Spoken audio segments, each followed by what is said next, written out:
د افغانستان نه خلک څنګه کولی شي چې جرمني ته یوازې د کار په خاطر راشي؟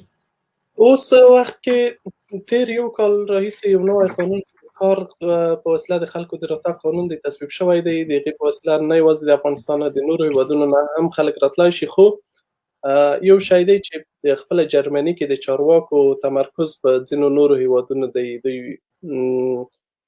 پوهېږي چې افغانستان کې ډېر د کار قوه کوي، هم ډېر شاید مسلکي کسان نه وي. جرمني کې چې اوس ډېره ورته اړتیا ده هغه په طبي برخه کې او د پالندویۍ یا نرسنګ په برخه کې خلکو ته ډېره زیاته اړتیا ده، ځکه لکه څنګه چې پوهېږئ اوس دلته د زړو کسانو شمېره په ټولو اروپایي هیوادونو کې مخ په لوړېدو ده. نو دوی ډېره اړتیا لري چې د دوی د پالنې دپاره خلک ولري، نرسان او یا هغه پالونکي چې دي هغه ولري.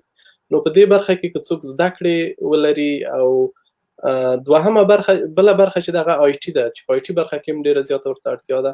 په نورو غیر د آی ټي نه په نورو برخو کې که څوک جرمني ته غواړي راشي د کار دپاره باید په خپل هیواد کې لږ تر لږه تر بي ټو پورې جرمني ژبه زده کړي. په ځینو برخو کې ممکن بي ون هم قبول شي.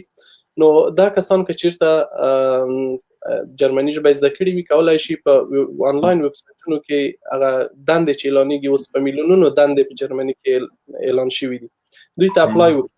هغوی چې بیا د دوی د کار غوښتنه قبوله کړي، قرارداد ورته لیږي، بیا هماغه شرکتونه کوم چې دلته دوی ته کار ورکوي نور ټول اسناد یې هغه برابروي، د ویزې غوښتنه هم هغوی ورته کوي او دوی ته بیا راتګ ډېر اسانه کېږي.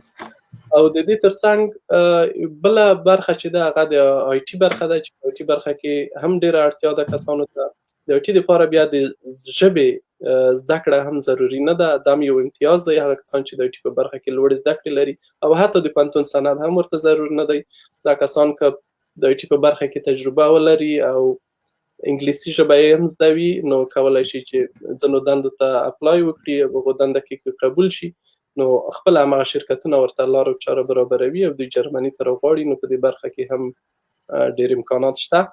او د جرمني د ویب سایټونو باندې د سفارتونو په ویب سایټونو باندې د هر هیواد اړوند چې سفارت ویب سایټ دی که هغلته ورشئ هغوی خپله ټول معلومات چې جرمني ته د کار دپاره خلک څنګه تلای شي په بشپړ ډول نشر کړي دي. نو څوک چې غواړي دلته راشي حتما باید لږ تر لږه په جرمني او په انګلیسي ژبه وپوهېږي، کولی شي هغو ویب سایټونو ته ورشي هغه معلومات ولولي او دا هم د دغو خلکو لپاره چې ما یادونه وکړه د دوی دپاره ډېر چانس دی. له دې پرته د آی ټي نرسنګ د دې ترڅنګ نورو مسلکي کسانو ته هم یا مسلکي کارګرو ته هم ډېره زیاته اړتیا ده په جرمني کې. نو دوی کولی شي هغلته هغه د دندو لیستونه وګوري چې په کومه برخه کې هغه د اولویت بندي شوي دي، هغو ته اپلای وکړي او دلته راشي. دغه ویب سایټ چې تاسو ماته لیږلی اوس میک اټ ان جرمني دا د په کومه برخه کې معلومات ورکوي؟ میک اټ ان جرمني یو ویب سایټ دی چې هغه یوازې د همدې په هغو کسانو باندې تمرکز کوي چې هغو ته معلومات ورکړي څوک چې غواړي په جرمني کې د کار ویزا واخلي یا جرمني ته د کار دپاره راشي یا هم مخکې راغلي وي او یا هم د تحصیل دپاره راشي. په هغې کې اکثره ډېر معلومات شته. نو که څوک غواړي چې دلته زده کړې وکړي یا غواړي دلته کار وکړي کولی شي دغه میک اټ ان جرمني ویب سایټ ته ورشي او هلته په اکثره معلومات یې په انګلیسي په جرمني ژبه دي هغه ولولي او هغلته د ځان دپاره یو فرصت که ویني کولی شي ګټه ورنه واخلي.